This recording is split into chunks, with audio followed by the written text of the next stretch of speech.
So, hi everyone, and we'll just start off, yeah? Oi, go. Oi, more passion, more passion, more passion, more energy, more energy, more footwork, more footwork. Okay, so we're sorry.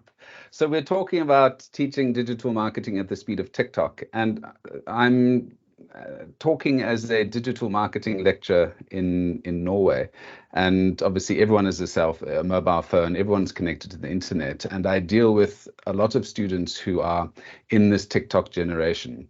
So I thought this presentation will be talking through some of my thinking and some of my thought processes in trying to teach digital marketing to this new generation. Okay, so I want to start by addressing the challenges of constant change. So we've got a whole bunch of contents here which we'll go into, but I and other teachers in the sort of vocational field need to understand this TikTok revolution and thinking from pre-ChatGPT and how this is now impacting our current teaching landscape. So my focus is obviously on preparing, and the role of educators is to prepare students for a future where they intertwine AI, they are focused and are adaptable and have built-in critical thinking over rote learning. So we're going to touch into some of the impact of AI and digital marketing, exploring how platforms like Copilot and other things like that are going to impact work life and how we can integrate that into our work. And touch on some core discussions on strategies for effective teaching. We'll look at collaborative and AI-driven learning and emphasize specifically on digital marketing.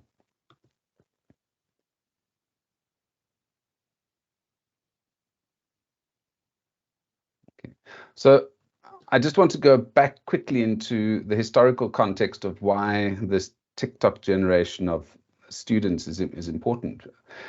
Phil, you are probably a pre-Chat GPT student as well. And a lot of those on the call perhaps can remember pre-Instagram or pre-Google. And each of these generations have made a huge impact on how we teach. How do we deal with cheating? How do we deal with plagiarism? How do we deal with combining all of these new resources that we have? And there are a heck of new recent AI developments, which I'll touch on a little bit later. And this is a real challenge for us as educators, knowing which tools are going to be most important for students and which ones should we be focusing on, which ones should we be teaching today. And when we go into the role of educators, my focus is on preparing students for a future with AI. And does this mean that our current curriculum is fit for purpose? I'm not particularly sure, but there were some ways that we've dealt with this challenge. One of the limitations we have, or challenges we have with traditional education, because a lot of our students are coming through traditional educational channels, is that they're expecting a step-by-step roadmap of how to learn, how they should be applying these technologies and this AI, these new AI tools. And unfortunately for us, there aren't handbooks just yet on how to use ChatGPT, on how to use Midjourney, etc., etc. So we have challenges from the onset as teachers trying to integrate this into our curriculums. So when we look at the impact of AI on digital marketing in particular, and I'm thinking about marketing, brand managers, social media managers, etc., we've got things like ChatGPT, Copilot, Google's example, which is Duet AI, Grok, etc., and so forth. And they are going to be expected to utilize these tools as they go into their working world. So, and all of these tools are giving us many more opportunities to be more efficient, more flexible, etc. But these have inherent challenges in that unless we are specialized as teachers in all of these particular technologies, our job of explaining how to use these day to day with our students is very complex. I just came up with a little chart looking at this complexity, and there are major companies adding new AI services to their offerings. And I looked at it from when ChatGPT came out.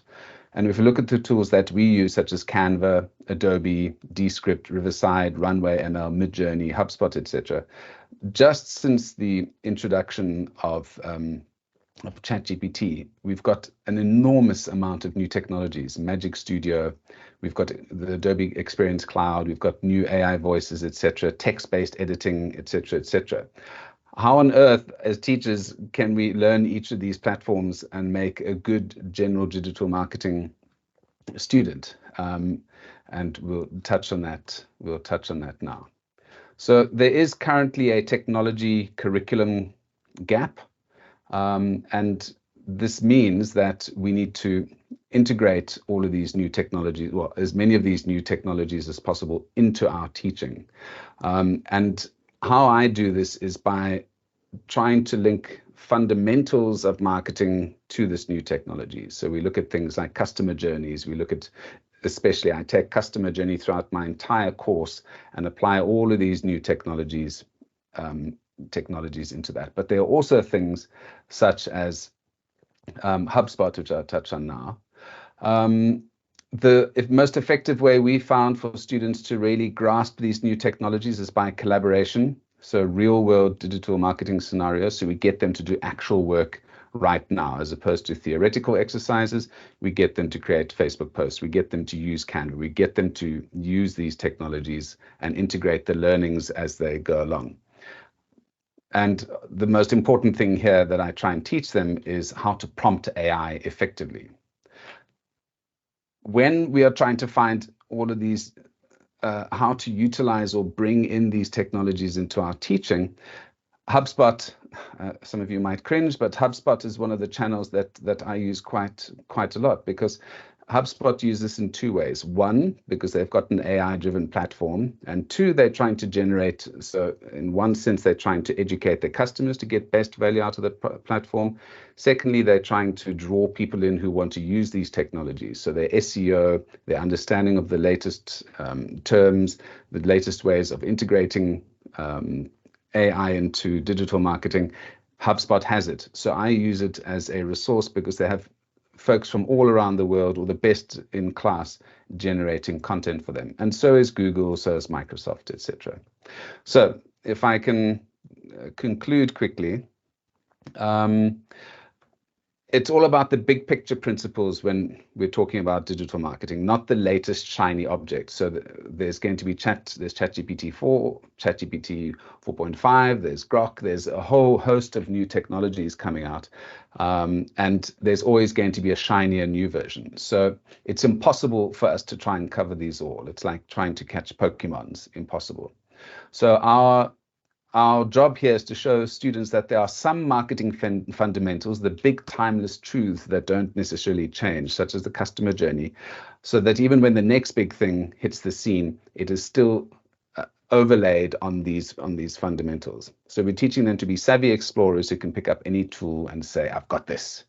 So it's these solid principles that have stood the test of time, and my mission, or our mission as teachers, is to prepare these awesome minds for a future that is as unpredictable as the For You page on TikTok. Amazing, thank you. I'm still laughing to myself about the comment relating to Pokemon. Brilliant. If you have any questions for Nicholas, if you could pop them in the Q&A. I did have one question while people are just having a think about that, if that's okay. You said that you got the students to collaborate together. Have you had any kind of issues with students collaborating with each other? And if so, how have you kind of mitigated those? Because it sounds like you're onto a winner in terms of getting students to work together on these projects. Because we have so many different technologies, and the class is quite complex, because we're trying to tie together all of the disciplines within digital marketing. I try and teach soft skills. So in the beginning of the year, when I have my one-on-ones with students, I say, what are the kind of skills that you would like to learn this year other than technology? Because to be honest, there's going to be, as you leave here, I mean, my last year students didn't have ChatGPT. Now we've got ChatGPT. So who knows what's going to come in next? So a big part of my role is to help them work collaboratively together, because when they go into the working world, whether it's online or face to face, they have to work with people they don't like, people that they don't see eye to eye with. How do they deal with people not taking their ideas, or how do they deal with people not doing enough work?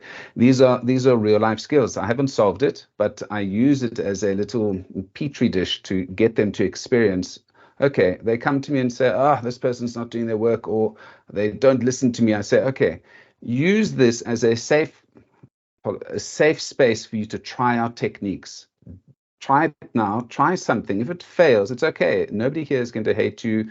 We're not going to fail you. They're not these issues, but use this as the opportunity before you go into the big wide world, where you will be taken down or you will be fired if you can't deal with people. So if you can't collaborate now, this is not the industry for you. Thank you. I think we've got time for one more question, and then there are some more in the Q&A tab. So if you could have a look at those afterwards. Cool. And I think it's a question that I think probably resonates with lots of people, even still now.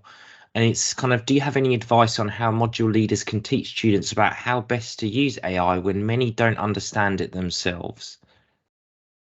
I would go to fundamentals, and just as we've got Google, if one remembers in the early days of search, there was Google, there was a whole host of different search terms. People migrated to Google because everyone knew about it, and it just became it was the best of the bunch. It's not necessarily the best in terms of structure, etc., but everyone went to Google, everyone went to Facebook. There are certain technologies that people center on. So I would focus on ChatGPT and how to prompt. How do you speak to AI? Because if you can use it, if you can prompt ChatGPT, you can prompt Midjourney, you can prompt Runway, you can prompt any of the other systems. So to simplify your life, I would say, and the term I use is, I say, read the manual before you do anything, before you go play around on any of these things. Just go and watch that Indian chap on YouTube who has the solved world problems in his video. There will be some brilliant video talking you through the top 10 tips of how to prompt, etc. So read that, go through the documentation before you even start. That would be basically my what I could say to module leaders. Get them to learn how to prompt one language, which will be ChatGPT, because that will become the standard. Yeah, great answer. In my humble opinion. No, it's a great opinion. So yeah, I guess kind of learn some prompts and then have a play with it, because you're not going to learn how to use it if you don't actually engage with it. So I guess that's a message. But thank you so much. Another brilliant talk. I've been looking forward to that one, and yeah, it didn't disappoint. So thank you.